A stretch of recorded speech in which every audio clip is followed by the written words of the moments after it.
Hoy ny tompo, toy ny vorona-mpihaza avy any antsinanana, avy any an-tany lavitra any, no niantsoko ilay lehilahy izay hanatanteraka ny fikasako.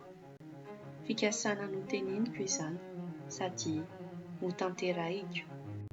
Fikasana novolavolaiko sady notontosaiko.